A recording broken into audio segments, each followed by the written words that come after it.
اللہ کے نبی صلی اللہ علیہ وسلم کو اللہ نے اتنے پیار سے فرمایا کہ ایک کپڑوں میں لپٹنے والے رات کو کھڑے ہو کر نماز پڑھا کرو.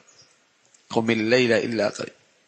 ہاں پوری رات نہیں، تھوڑی رات کا حصہ آرام بھی کر لو، آرام بھی کر لو، رات کا کچھ حصہ آرام بھی کر لو، بلکہ کچھ زیادہ ہی کر لو یا کچھ تھوڑا کر لو، وہ تمہیں اختیار ہے. اور اس وقت قرآن کی تلاوت کیا کرو اور ہر لفظ آرام آرام سے پڑھا کرو، صاف صاف پڑھا کرو. ورتل القرآن ترتیلا. اور یہ قرآن ہم نے آپ پہ نازل کیا ہے. اور پھر یہ رات کا وقت ایسا ہے جہاں دل اور زبان ان میں آپس میں ملاپ ہوتا ہے. یعنی مطلب یہ ہے کہ آدمی کو یکسوئی نصیب ہوتی، دماغ بھی اور دل بھی اور زبان بھی ایک طرف متوجہ ہوتی. دن میں تو آدمی بس اوقات نماز میں کھڑا ہوتا ہے، کسی اور دنیا میں ہوتا ہے، بس اوقات نماز میں کھڑا ہوتا ہے لیکن اس کے خیالات کہیں اور ہوتے ہیں. لیکن فرمایا ان ناشئۃ اللیل ہی اشد وطئا واقوم قیلا. یہاں دل اور زبان کا خوب میل ہوتا ہے. تمہیں یکسوئی ملے گی، تمہیں توجہ نصیب ہوگی، اور تم اس وقت اٹھا کرو. اور پھر دن میں تو تم مشغول رہتے ہو.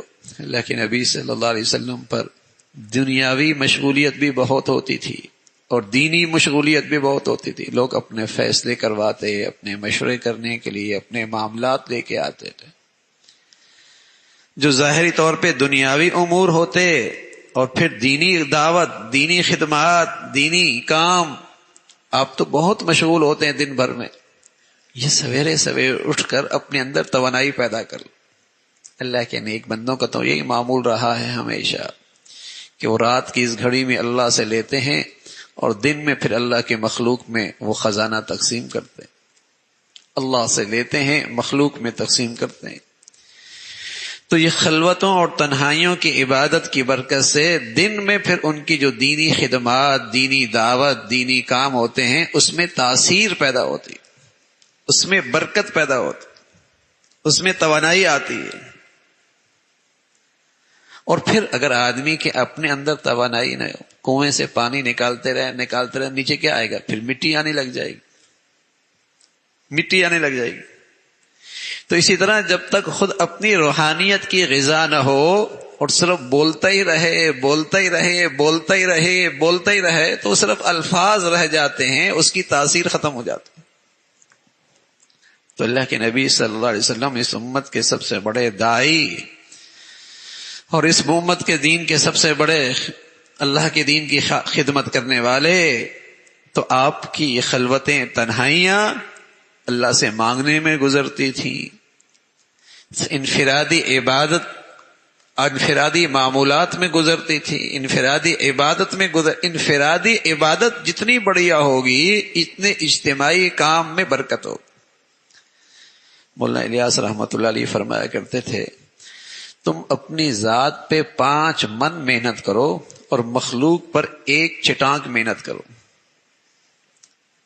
یعنی اس درجے کی اپنی ذات کا خیال رکھو تب تمہیں اس 1 چٹانک کا فائدہ 5 من سے بھی زیادہ ہوگا. ورنہ تم مخلوق پہ 5 من کرو گے، اپنے اوپر 1 چٹانک کرو گے تو مخلوق پر جو تمہاری محنت ہے اس کا اثر 1 چٹانک بھی نہیں ہوگا. تو اپنی ذات کو کبھی نہ بھولو. جو انفرادی عبادت ہے، تنہائیوں کی عبادت ہے، انفرادی معمولات ہیں. اور یہ مشکل کام، اجتماعیت میں تو بڑا مزہ آتا ہے نا. ہاں بہت مزہ آتا ہے، مزہ پتلا لگتا ہے اللہ سے تعلق کا کہ خلوت میں مصلی بچھا کے اللہ سے خلوت میں بات کرنے کا کتنا جی چاہتا ہے. جس سے تعلق ہوتا ہے نا تو آدمی اس کے لیے خلوتوں کا انتظار کرتا ہے. جس سے محبت ہوتی ہے نا تنہائیوں میں آدمی اس کے لیے انتظار کرتا ہے. تو جب واقعی دل میں اللہ کی طرف تعلق ہو اور اللہ سے واقعی محبت ہو تو پھر آدمی ان تنہائیوں کی گھڑیوں کا انتظار کرتا ہے کہ وہ گھڑی نصیب ہو جائے.